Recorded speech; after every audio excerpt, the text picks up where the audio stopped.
प्रार्थना कर रहे हैं, मेरी लागी लगन मत तोड़ना हरि जी, मोरी लागी लगन। आपके चरणों में जो मेरी लगन लगी है, बस आपका मैं इसी प्रकार भजन करता रहूं, भक्ति करता रहूं, बस यही मुझे वरदान दे दो।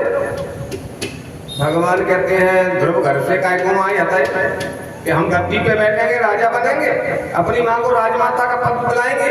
अब कह रहे हो कि भक्ति दे दो, अभी पद नहीं चाहिए, राज नहीं चाहिए।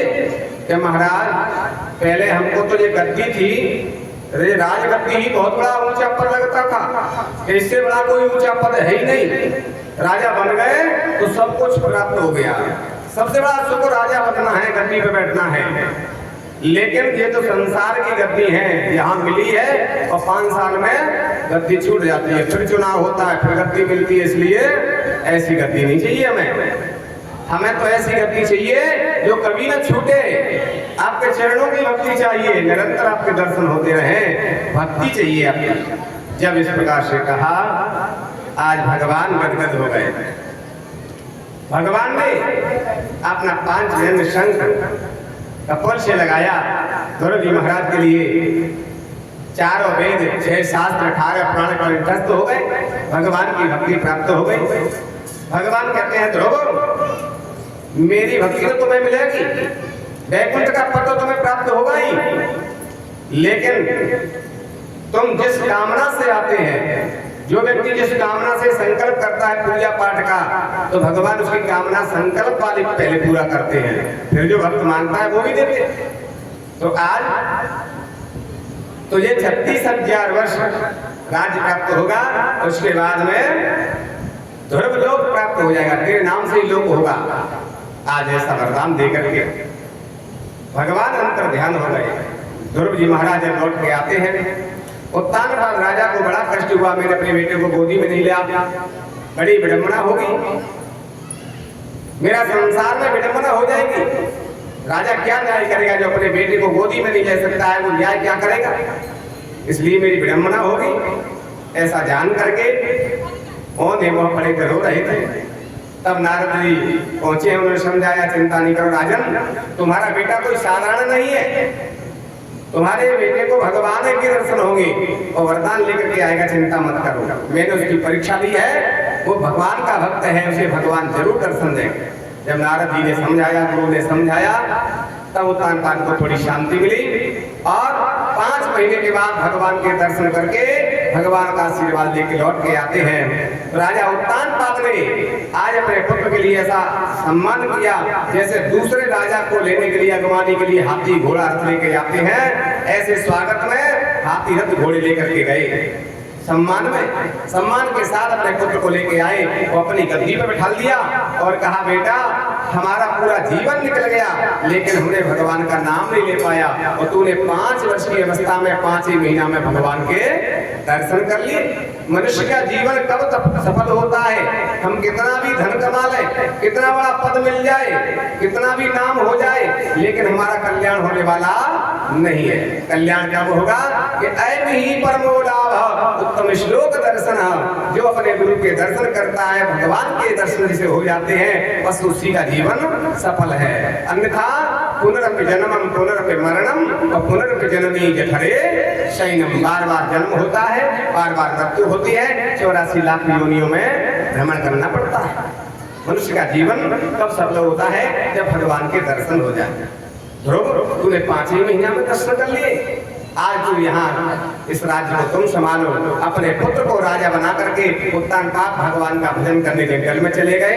आज उत्तानपाद राजा की जगह ध्रुव जी महाराज राजा बन गए और धर्म के अनुसार राज्य कर रहे हैं। इनका भ्रमी के साथ में विवाह हुआ, वत्सर नाम का इनके पुत्र हुआ। बड़े धर्म के अनुसार 36,000 वर्ष ध्रुव जी महाराज ने धर्म के अनुसार राज्य किया। और उनका जो भाई था उत्तम, यक्षों से कुबेर के बाग में गया और वहां यक्षों से झगड़ा हो गया।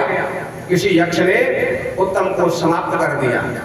इधर उनकी माँ सुरुचि ढूंढने जाती है जंगल में, तो जंगल में बांसों में बांस घिस करके अग्नि प्रकट हो गई और उसमें जल करके उनकी माँ सुरुचि समाप्त हो गई। जब ये सूचना ध्रुव जी महाराज को मिली कि मेरी सौतेली माँ जंगल में आग लग करके उसमें भस्म हो गई, मेरा भाई यक्षों ने मार दिया। तो आज ध्रुव जी महाराज ने सेना लेकर के अलकापुरी कुबेर की नगरी पे चढ़ाई कर दी। कई यक्षों को ध्रुव जी मारते हुए चले जा रहे हैं, कई यक्षों को धराशायी करते हुए चले जा रहे हैं। आज तब सामने से तुंगरु गंधर्व नारद जी आ गए और कहते हैं, अरे ध्रुव जी क्या कर रहे हो? किसी एक यक्ष ने तुम्हारे भाई को मारा और तुमने कितने यक्षों को मार दिया।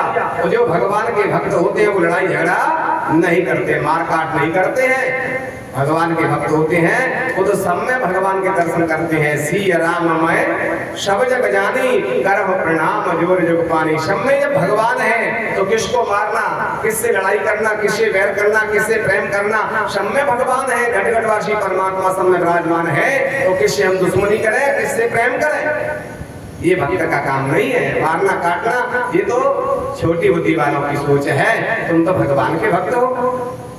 ध्रुव जी महाराज के ऊपर माँ का आशीर्वाद था, माँ का आशीर्वाद लेके गए थे, इसलिए उनको समर्थ गुरु की प्राप्ति हो गई। और समर्थ गुरु ने आशीर्वाद दिया तो भगवान की प्राप्ति हो गई। लेकिन जब तक हम सत्संग नहीं करेंगे तब तक हमारा विवेक जागृत नहीं हो सकता।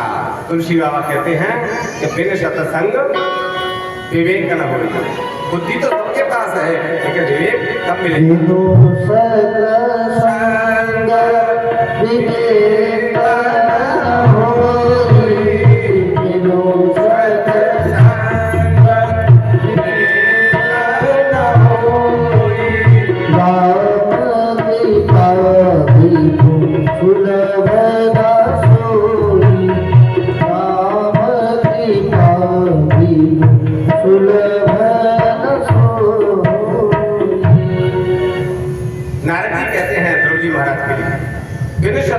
विवेक न होई राम कृपा बिन सुलभन।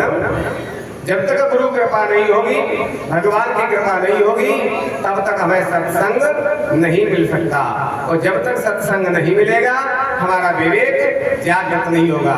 जब तक विवेक नहीं होगा तब तक हम सत्य और सत्य का निर्णय नहीं कर पाते हैं। हमें क्या करना चाहिए, क्या नहीं करना चाहिए, हमारा क्या कर्म है, हमारा क्या धर्म है, ये विवेक से प्राप्त होता है।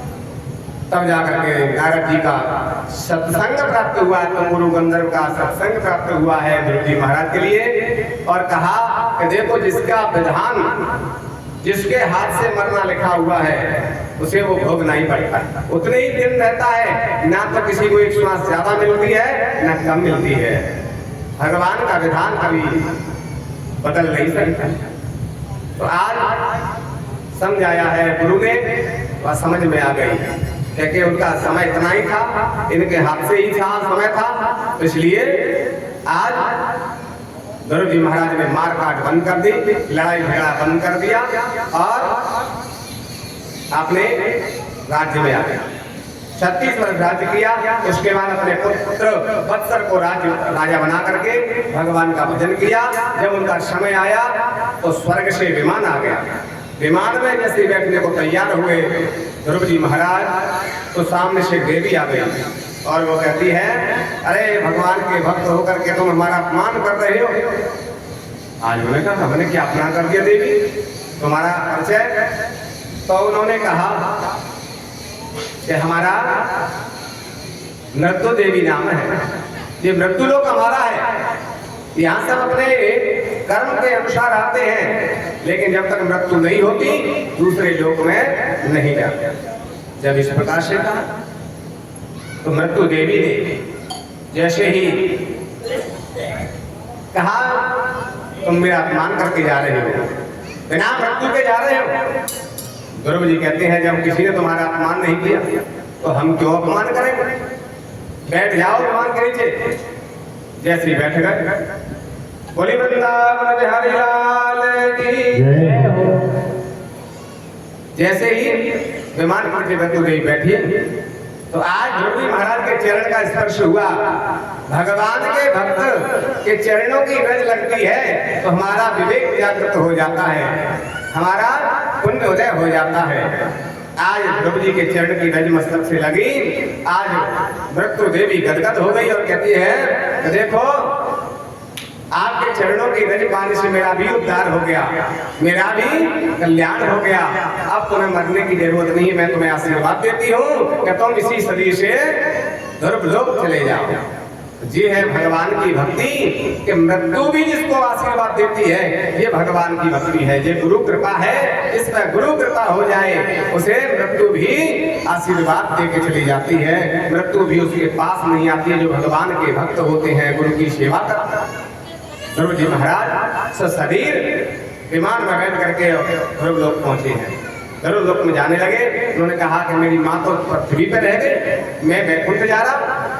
भगवान के पार्षद कहते हैं जिनके वंश में नाम मात्र का भी साधु हो जाए, उसकी 7 पीढ़ियां भगवान वैकुंठ भेज देते हैं। और जो सच्चे साधु होते हैं भगवान का भजन करने वाले, उनकी तो 21 पीढ़ियां वैकुंठ भेजते हैं। तुम्हारी माँ तो तुमसे पहले ही पहुंच गई। तुम्हारे जैसे भक्त जिस घर में जन्म लेते हैं, उसकी तो 21 पीढ़ियां तर जाती हैं। तुम्हारी माँ तो पहले ही पहुंच गई वैकुंठ। जैसे देखा गदगद हो गए, प्रसन्न हो जाते हैं। आज हमारी माँ का भी उद्धार हो गया, कल्याण हो गया। बोलिए वृंदावन बिहारी लाल की, ध्रुव जी महाराज की। आज ध्रुव जी महाराज के वंश का वर्णन किया। श्री सुखदेव जी कहते हैं राजन, आगे चल करके जो प्रियव्रत महाराज थे, मनु महाराज की 5 संतान थी, आकुति, देवहूति, प्रसूति। ये कल हमने उनका वंश वर्णन किया। और प्रियव्रत उत्तानपाद के वंश में जो ध्रुव जी महाराज हुए, वंश हमने आपके प्रति वर्णन किया। और प्रियव्रत महाराज भी भगवान के अनन्य भक्त थे। इन्होंने धर्म के अनुसार राज्य किया है प्रियव्रत महाराज ने। उसके बाद अपने पुत्र 10 पुत्र हुए हैं, जिसमें अग्निन्द्र सबसे बड़े थे। अग्निन्द्र को राजा बना करके ये भगवान का भजन करने चले गए। अग्निन्द्र के 9 पुत्र हुए। नाभि नाम के पुत्र थे, वो सबसे बड़े थे, उनको राजा बनाया। तो अग्निन्द्र भी भगवान का भजन करने चले गए, क्योंकि भगवान के भजन करने के लिए ही मनुष्य का जीवन मिला है। साधन धाम मोक्ष कर द्वारा और पाए मेरे परलोक समारा। विषय वासनाओं के लिए नहीं मिला, धन कमाने के लिए नहीं मिला, प्रभु का भजन करने के लिए मनुष्य का जीवन मिला है। व्यसनों में नष्ट करने के लिए शरीर नहीं मिला। अगर तुमने व्यसनों में शरीर को नष्ट कर दिया तो तुम्हारा 84 लाख योनियों में भटकना पड़ेगा। इसलिए शरीर से जितना हो सके भगवान का भजन करें, चिंतन करें। इसलिए भजन करने चले जाते हैं। इनके पुत्र हुए ऋषभदेव, ये साक्षात भगवान के ही अवतार थे। बोलिए ऋषभदेव भगवान की। ऋषभदेव भगवान के 100 पुत्र हुए, जिनमें सबसे बड़े पुत्र थे भरत जी महाराज। भरत जी महाराज इतने भगवान के भक्त थे कि अनन्य भाव से भगवान की भक्ति करते। तो उन्हीं के नाम से ये देश का नाम भारतवर्ष पड़ा है। जिस देश में हम रहते हैं कि कौन सा देश है? भारतवर्ष। तो पहले इसका नाम अजनाब खंड था, अजनाब खंड के नाम से विख्यात था। लेकिन भरत जी ने धर्म के अनुसार राज्य किया, तब से इस देश का नाम भारतवर्ष हो गया। धर्म के अनुसार राज्य किया। और उसके बाद में अपने पुत्र को राजा बना करके भरत जी महाराज भी गंडकी नदी में, जो नेपाल में है, चक्र तीर्थ है नेपाल में, वहां सालग्राम भगवान निकलते हैं गंडकी नदी से।